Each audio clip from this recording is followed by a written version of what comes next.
Hello hello. అరే నేను ఒక ఫోన్ కొందాం అనుకుంటున్నా. సామ్సంగ్ బెస్టా, ఐఫోన్ బెస్టా? రెండు ఫోన్స్ కూడా పవర్ఫుల్లే, కానీ అప్రోచ్ డిఫరెంట్. సామ్సంగ్ ఎక్కువ మెగాపిక్సెల్ మీద ఫోకస్ చేస్తుంది, అదే యాపిల్ ప్రాసెసింగ్ మీద ఫోకస్ చేస్తుంది. సామ్సంగ్ లో కస్టమైజేషన్ ఎక్కువ, యాపిల్ లో simple and smooth experience. Samsung లో ర్యామ్ ఎక్కువ ఉంటుంది, 12GB 16GB ఇలా. యాపిల్లో ఆప్టిమైజేషన్ స్ట్రాంగ్ గా ఉంటుంది. సామ్సంగ్ ఫాస్ట్ ఛార్జింగ్, కానీ యాపిల్ బ్యాటరీని సేఫ్ గా మేనేజ్ చేస్తుంది. So Samsung numbers and features మీద ఫోకస్ చేస్తుంది, యాపిల్ ఓవరాల్ ఎక్స్పీరియన్స్ మీద ఫోకస్ చేస్తుంది. సో మీకు ఫ్రీడమ్ ఇష్టమా లేదా సింపుల్ అండ్ సెక్యూరిటీ ఇష్టమా? ఫైనల్ గా మీరు ఫోన్ కొనాలంటే బ్రాండ్ చూస్ కాదు, మీ యూసేజ్ కి సూట్ అయ్యే ఫోన్ ని తీసుకోండి. సామ్సంగ్ S26 Ultra లో ప్రైవసీ డిస్ప్లే వస్తుంది.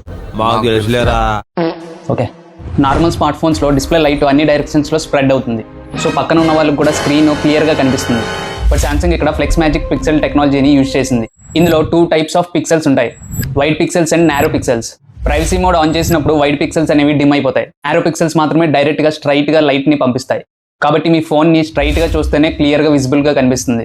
అండ్ ఇందులో బెస్ట్ పార్ట్ ఏంటంటే ఇందులో నార్మల్ ప్రైవసీ స్క్రీన్ ప్రొటెక్టర్స్ లా పర్మనెంట్ కాదు, మీరు సెట్టింగ్స్ లో ఆన్ ఆఫ్ చేసుకోవచ్చు. ఫ్యూచర్లో ఈ టెక్నాలజీ మాక్సిమం స్మార్ట్ ఫోన్స్ లో రావచ్చు. సామ్సంగ్ ఫోన్ కొన్ని రోజులకే స్లో అయిపోతుంది, అయితే ఈ యొక్క సెట్టింగ్ మార్చండి, మళ్ళీ ఇన్స్టెంట్ గా ఫాస్ట్ అవుతుంది. సెట్టింగ్స్ ఓపెన్ చేసి అబౌట్ ఫోన్ సాఫ్ట్వేర్ ఇన్ఫర్మేషన్ లోకి వెళ్ళండి. దానిలో బిల్డ్ నెంబర్ మీద 7 times ట్యాప్ చేసి డెవలపర్ ఆప్షన్స్ ని ఎనేబుల్ చేయండి. తర్వాత సెట్టింగ్స్ లో డెవలపర్ ఆప్షన్స్ ఓపెన్ చేసి Windows animation scale, transaction animation scale, animator duration scale అని వీటిని 0.5x కి మార్చండి, లేదా కంప్లీట్ గా ఆఫ్ చేసేయండి. అంతే, బూమ్. యాక్చువల్గా ఈ ట్రిక్ వల్ల మన ఫోన్ ఏం ఫాస్ట్ అవ్వదు, మనం యానిమేషన్స్ ఆపేస్తాం కాబట్టి ఫాస్ట్ ఫీల్ ఉంటుంది అంతే.